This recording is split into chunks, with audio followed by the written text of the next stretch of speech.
नमस्कार बंधुगण न्यूज़ 2020 को मु आपण मानकु स्वागत जनाऊँगी। आउ नाहांती अभिनेत्री दीपा साहू।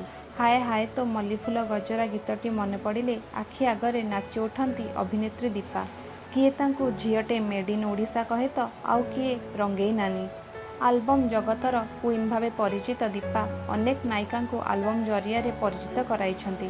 सेही अभिनेत्री दीपा साहू आउ नाहांती। दीर्घ 3 वर्ष हेब जरायु कर्कट पीड़ित होई चिकित्सित हेउथिबा बेले एक घरोई हस्पिटाल 37 वर्ष बयस शेष निश्वास त्याग करिछंती। तांको मृत्यु खबर प्रसारित हेबा परे ओलीवुड रे शोकर छाया खेली जाइछि। सप्ताहक पूर्वरु ओलीवुड वरिष्ठ अभिनेता विजय महांती परलोक होइथिबा बेले आज अभिनेत्री दीपांक वियोग मनोरंजन शिल्प को म्रियमाण करिछि।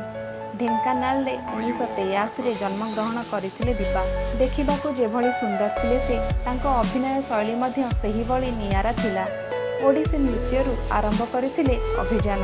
90 दशक रे आल्बम जरिया से दर्शकों हृदय रे बसा बांधिथिले। केवल आल्बम नुह धारावाहिक एवं चलचित्र रे मध्य अभिनय करी से ओलीवुड रे निजर एक स्वतंत्र स्थान तैयारी करि पारथिले। विवाह परे दीर्घ वर्ष हेला अभिनय जगतरू दूरे रहिथिले सुधा भल सुजोग अपेक्षा थिले। से मनेन्द्र दत्तों को विवाह करथिले एवं तांकर एक कन्या थिबा जଣା पड़िछि। जरायु कर्कट रे आक्रांत होई से प्रथमे मुंबईर टाटा मेमोरियल हस्पिटाल चिकित्सित हेउथिले।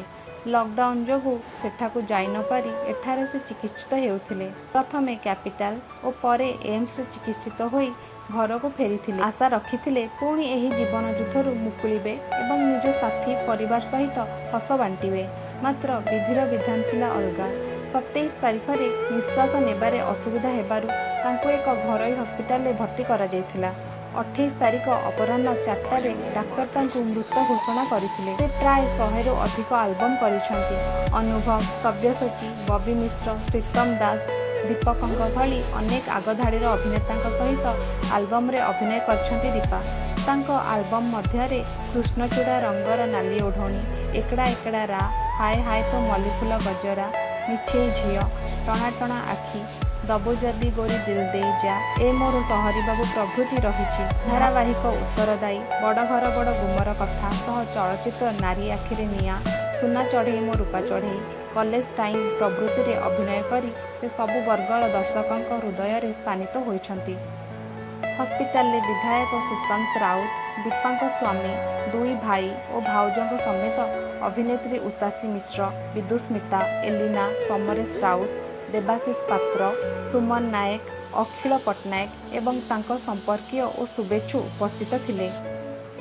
तांको गाँ ढेंकानाल भापुर रे अंतिम संस्कार हेबो बोली परिवार पक्षरु सूचना दिया जायछि। सूचना मिली दीपांक चिकित्सा पई अनेक कलाकार सहयोगर हाथ बढ़ाइथिबा बेले संस्कृति विभाग एवं ओएसटीएफ रु मध्य आर्थिक सहायता प्रदान करा जायथिला।